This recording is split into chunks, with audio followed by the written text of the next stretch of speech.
Hello everybody, স্বাগতম জানাচ্ছি আমার গ্লোবাল এডুকেশন চ্যানেলে। আমরা আমাদের কম্পিউটারকে গতি বৃদ্ধি করার জন্য রিফ্রেশ করে থাকি। চলুন আজকে আমরা ডেস্কটপে কিভাবে একটা শর্টকাট ট্রি তৈরি করা যায় সে বিষয়ে আজকে শিখব। প্রথমে আমরা মাই কম্পিউটারে যাব। আমি আমারটা যাচ্ছি, আপনাদের কম্পিউটার দেখে নেবেন কী কী নামে ড্রাইভগুলো সেট করা রয়েছে। আমার ক্ষেত্রে রয়েছে সি, ডি, ই, এফ এবং জি ড্রাইভ নামে। তো প্রথম দেখে নিলাম। এখন ডেস্কটপে নিউতে গিয়ে সেটা টেক্সট ডকুমেন্ট একটা সেট করব। টেক্সট ডকুমেন্টে ক্লিক করে আমি এখন যেসব স্টেপগুলো ফলো করছি, আপনি ঠিক একই স্টেপ ফলো করে সেটা শর্টকাট ট্রি তৈরি করতে পারেন। প্রথমত each of slash okay, তারপর cd colon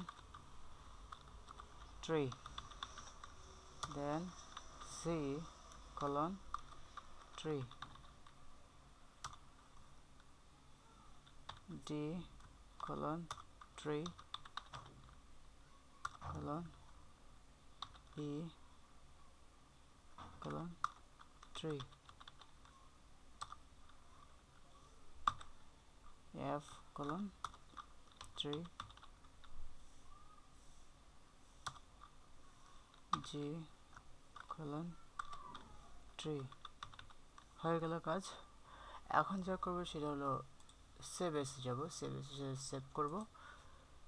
কোথায় করব? ডেস্কটপে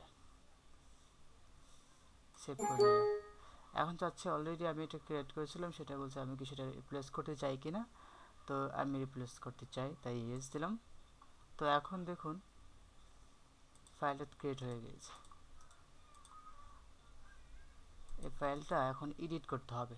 তো এডিট করলে রিনেমে যাব, রিনেমে গেলাম। দেখেন নিউ টেক্সট ডকুমেন্ট txt, এটা বাদ দিয়ে বাকিগুলো এডিট করা যাবে। সেজন্যই এখন আমরা শর্টকাট ট্রি ক্রিয়েট করার জন্য আমরা সেটাকে ব্যাট ফাইলে কনভার্ট করতে হবে। তো আমরা করছি tree দিচ্ছি আমার নাম, যেটা আমি করলাম, তারপর ডট ব্যাট। হয়ে গেল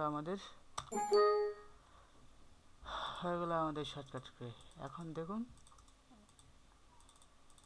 আশা করি আপনাদের টিউটোরিয়ালটা ভালো লেগেছে। যদি ভালো লেগে থাকে তো প্লিজ সাবস্ক্রাইব করবেন এবং কমেন্টস করবেন। আপনাদের সকলকে ধন্যবাদ আমার টিউটোরিয়াল দেখার জন্য।